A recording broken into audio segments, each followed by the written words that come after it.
वर्णिवेशरमणीय दर्शनं मन्दहासरुचिराननाम्बुजं पूजितं सुरनरोत्तमैर्मुदा धर्मनन्दनमहं विचिन्तये।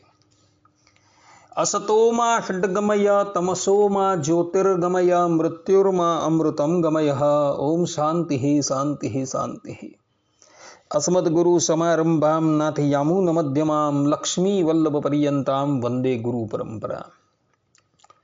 આજની જ્ઞાન સભાની અંદર પધારનારા બધા જ ભગવદ ભક્તોને વેદાંતાચાર્ય પુરાણ ઇતિહાસાચાર્ય એમએ ફિલોસોફી શાસ્ત્રી રાકેશભાઈના હેતપૂર્વક જય સ્વામિનારાયણ। ભક્તો, આજની આ જ્ઞાન સભાની અંદર ભગવાન સ્વામિનારાયણે લખેલી શિક્ષાપત્રીના 67મા શ્લોકની સ્પષ્ટતા આપણે શ્રવણ કરશું, તો બધા જ શ્રોતાગણો આ પ્રવચન એકાગ્ર મને કરીને શ્રવણ કરે।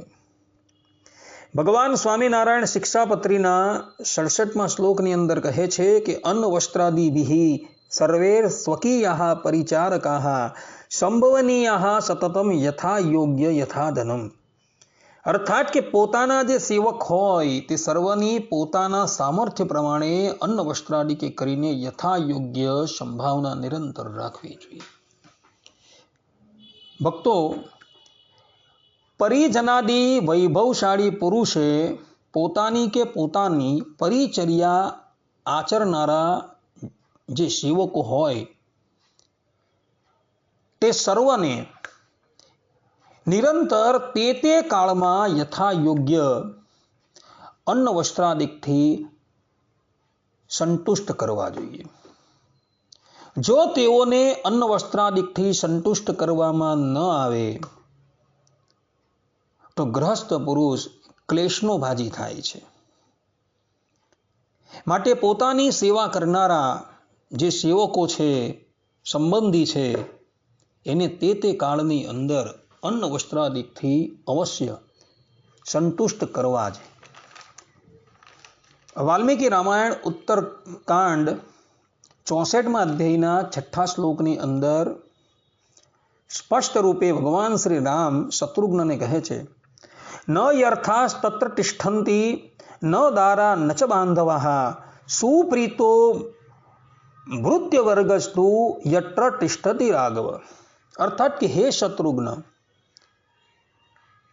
અત્યંત પ્રસન્ન રાખેલ સેવકગણ જ્યાં ઊભો રહે અથવા સાથ આપે છે ત્યાં ધન, સ્ત્રી કે ભાઈઓ ઊભા રહેતા નથી, અતઃ તેને સદા સંતુષ્ટ રાખવા જોઈએ।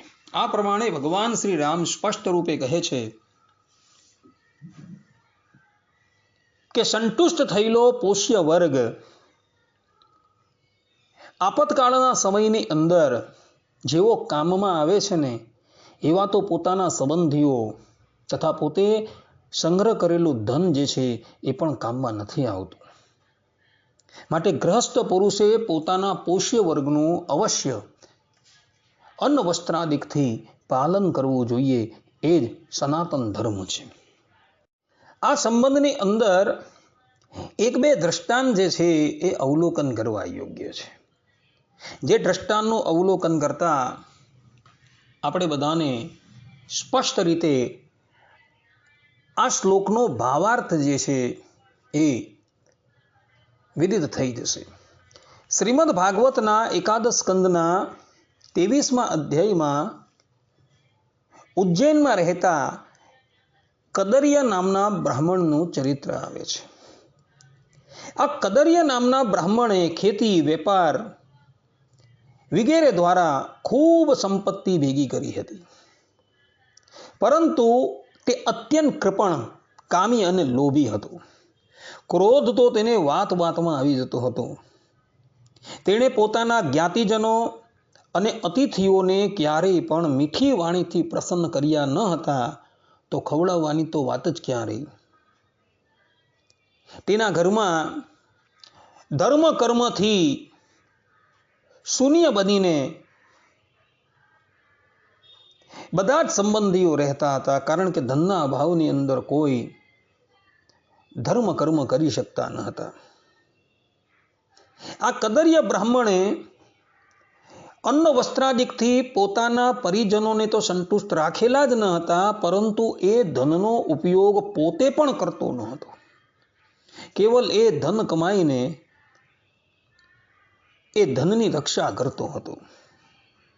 એના આ પ્રમાણેના દુષ્ટ સ્વભાવને લઈને તેના સંતાનો, ભાઈઓ, નોકર ચાકર અને પત્ની વગેરે બધા એવી કામના કરતા હતા કે આ અહીંથી જલ્દી જાય તો સારું. આમને આમ ઘણા વર્ષો વ્યતીત થઈ ગયા. અંતે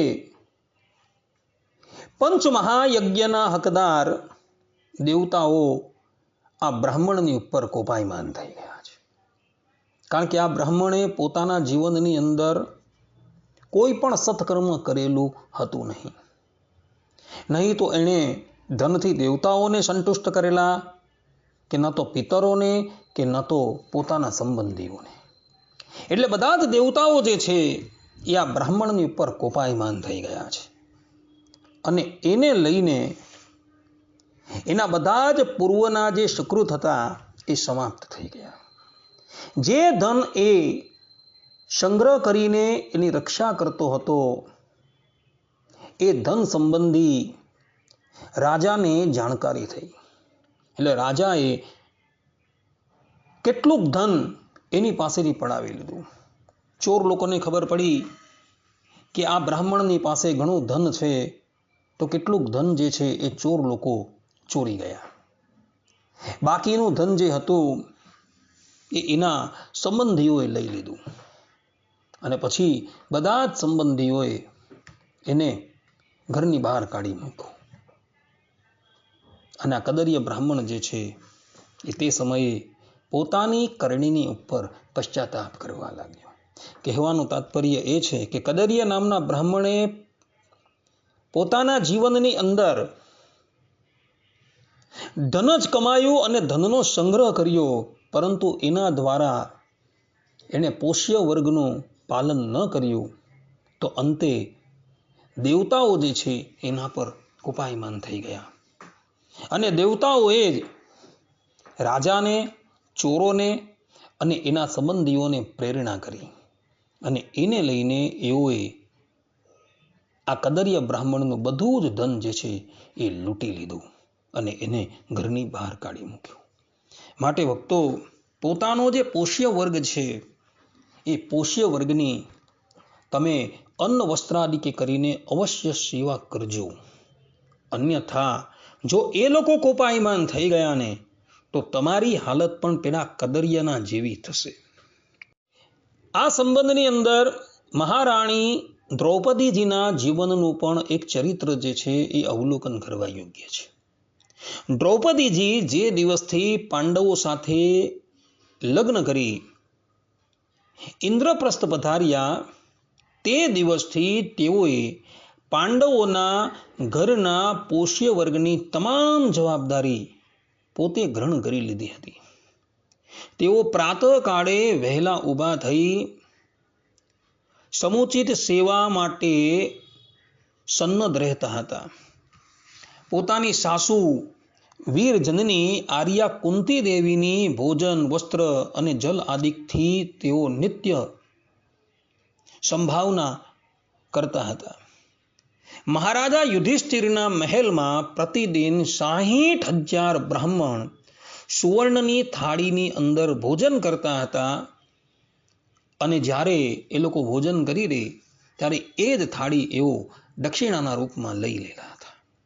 આ ઉપરાંત મહારાજા યુધિષ્ઠિરના ઘરની અંદર 88,000 એવા સ્નાતક ગ્રહસ્થ હતા કે જેનું ભરણ પોષણ પણ યુધિષ્ઠિર મહારાજ કરતા હતા.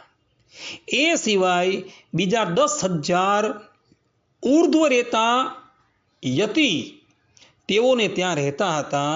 તેઓનું પોષણ પણ યુધિષ્ઠિર મહારાજ કરતા હતા. આ ઉપરાંત યુધિષ્ઠિર મહારાજના મહેલની અંદર 1,00,000 દાસીઓ સેવામાં રોકાયેલી હતી. આ બધાની જ અન્ન વસ્ત્રાદિકથી યથા યોગ્ય સેવા દ્રૌપદીજી કરતા હતા. કારણ કે યુધિષ્ઠિર મહારાજે એ પોષ્ય વર્ગની તમામ જવાબદારી દ્રૌપદીના મસ્તકે આપેલી હતી.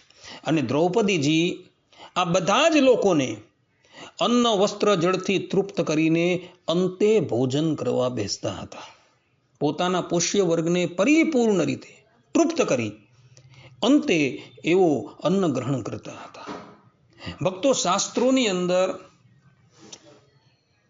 બે પ્રકારે ભોજન કરવાનું કહ્યું છે. સર્વપ્રથમ વૈશ્વદેવ કર્મ કરીને જે પણ કોઈક મનુષ્ય ભોજન કરતો હોય એને અમૃત ભોજી કહેલો છે. અને પોતાના પોષ્ય વર્ગને અન્ન જલથી તૃપ્ત કરી અંતે શેષ પ્રસાદ ગ્રહણ કરતો હોય એને વિગસ કહેલો છે. અમૃત ભોજી કરતા વિગસ જે છે એ સર્વશ્રેષ્ઠ છે. દ્રૌપદીજી યુધિષ્ઠિર મહારાજના ઘરની અંદર રહેતા સમસ્ત પોષ્ય વર્ગનું યથાયોગ્ય અન્ન જલ ઇત્યાદિથી પોષણ કરી અંતે એ ભગવત પ્રસાદ ગ્રહણ કરતા હતા. તે પછી જ્યારે યુધિષ્ઠિર મહારાજ કૌરવોના કપટનો ભોગ બની દ્યુત ક્રીડાની અંદર પોતાનું સર્વસ્વ હારી જાય છે અને એઓ વનવા જવાને અર્થે વિવશ થાય છે, ત્યારે યુધિષ્ઠિર મહારાજનો જે પોષ્ય વર્ગ છે એ પણ વનની અંદર એની સાથે આવે છે. વનની અંદર આ બધાનું પાલન પોષણ કેવી રીતના કરવું, યુધિષ્ઠિર મહારાજને એની મૂંઝવણ સતાવતી હોય છે. પરંતુ તે સમયે યુધિષ્ઠિર મહારાજના પુરોહિત ધૌમ્ય ઋષિ યુધિષ્ઠિર મહારાજને કહે છે કે રાજન, આપ સૂર્યદેવની આરાધના કરો અને સૂર્યદેવની કૃપાથી આપ આપના ધર્મોનું પાલન કરી શકશો. આ પ્રમાણે જ્યારે મહર્ષિ ધૌમ્યએ કહ્યું ત્યારે યુધિષ્ઠિર મહારાજ સૂર્યનારાયણની આરાધના કરે છે અને સૂર્યનારાયણ પ્રસન્ન થઈને એમને એક બટલોઈ આપે છે અને કહે છે કે આ બટલોઈની અંદર તમે જે પણ કંઈક અન્ન પકાવશો એ અક્ષય થઈ જશે અને એના દ્વારા તમે તમારા પોષ્ય વર્ગનું પાલન પોષણ કરી શકશો. પરંતુ જ્યારે આ બટલોઈમાંથી દ્રૌપદીજી અન્ન ગ્રહણ કરી લેશે પછી એમાંથી અન્ન નીકળતું બંધ થઈ જશે. આ પ્રમાણે સૂર્યદેવે યુધિષ્ઠિર મહારાજને પેલી બટલોઈ આપી દીધી છે ને અને એવું અંતર્ધાન થઈ ગયા. ત્યારબાદ યુધિષ્ઠિર મહારાજે પેલી બટલોઈ અર્થાત કે પાત્ર દ્રૌપદીજીના હાથમાં મૂક્યું છે અને એઓને બધી વાત કરેલી છે. વનની અંદર રહેલા દ્રૌપદીજી પ્રાતઃકાળે અર્થાત કે સવારે અને સાંજે બે સમય ભોજન બનાવે અને એ ભોજન દ્વારા એ પોતાના પોષ્ય વર્ગનું પાલન કરે.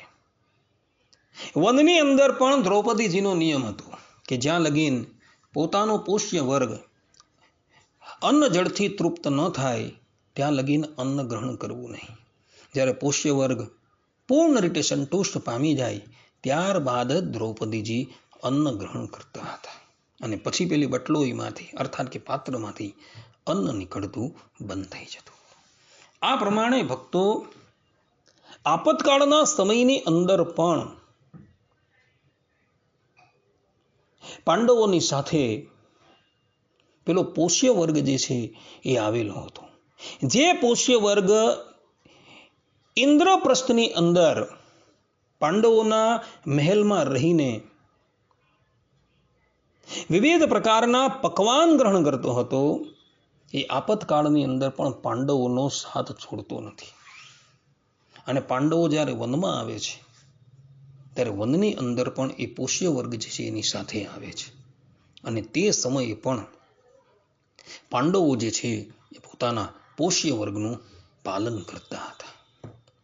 જે લોકોએ ધર્મનું આચરણ કરવું છે તેની બધી જ વ્યવસ્થા જે છે એ પરમાત્મા કરી દે છે. વનની અંદર પણ પાંડવ લોકો એ પોષ્ય વર્ગનું પાલન પોષણ કરતા હતા.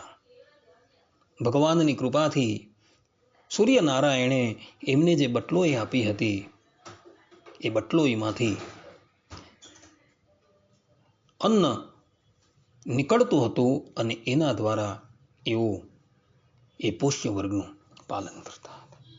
માટે ભક્તો, તમારે પણ એક નિયમ લેવાનો છે. ભગવાન સ્વામિનારાયણે અહીં શિક્ષાપત્રની અંદર જે પ્રમાણે કહ્યું છે એ પ્રમાણે